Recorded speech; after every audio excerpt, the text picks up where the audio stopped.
now give the floor to Gabon. Monsieur le Président, le Gabon s'associe à la déclaration faite par le Maroc au nom du groupe africain. Monsieur le Président, la promotion de la condition de la femme est une constante indissociable des efforts déployés par les Nations Unies en vue d'un développement durable et solidaire. Le Gabon y attache le plus grand prix et est partie à la quasi-totalité des instruments internationaux dont l'objectif est de parvenir à une plus grande égalité entre les hommes et les femmes. Le Gabon, faut-il le rappeler, est signataire du protocole facultatif à la Convention sur l'élimination de toutes les formes de discrimination à l'égard des femmes, adopté en 1999. Mon pays est resté attentif aux recommandations issues des résolutions adoptées par l'Assemblée générale des Nations unies, allant dans le sens de la promotion de la condition de la femme, dont la Convention sur l'élimination de toutes les formes de discrimination à l'égard des femmes, adoptée en 1979, ainsi que la déclaration et le programme d'action de Beijing résultant de la 4e conférence mondiale sur les femmes tenue en 1995. Monsieur le Président, l'amélioration du statut de la femme ainsi que la protection de ses droits figurent en effet parmi les priorités de mon pays.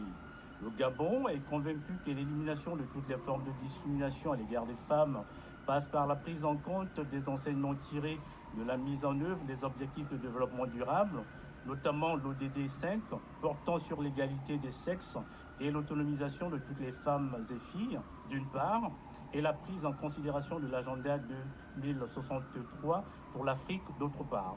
Dans ce sens, le gouvernement gabonais a créé en 2007 un ministère de la Famille chargé de la protection de l'enfance et de la promotion de la femme et l'Observatoire des droits de la femme et de la parité afin de défendre les droits de la femme, de la famille et de l'enfant. Monsieur le Président, le gouvernement gabonais s'est également doté d'une législation nationale qui institue le régime d'assurance maladie obligatoire et de garantie sociale CNAP-GS, mise en œuvre depuis 2010 sous la présidence du chef de l'État, son Excellence Ali Bongo Ondimba. En 2015, la décennie de la femme gabonaise 2015-2025 a été décrétée pour transformer en profondeur la condition de la femme sur les plans juridiques, politiques, économiques et social. Pour y parvenir, 2 rapports ont été commis.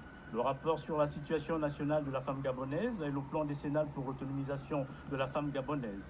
Ces 2 documents, élaborés avec le concours du Fonds des Nations Unies pour la population, ont permis au chef de l'État de prendre des mesures concrètes à l'endroit des femmes gabonaises. Ainsi, dans le souci de promouvoir davantage la condition de la femme, le Parlement gabonais a adopté une loi portant sur le quota de 30% pour la représentativité des candidatures des femmes et des jeunes aux élections législatives.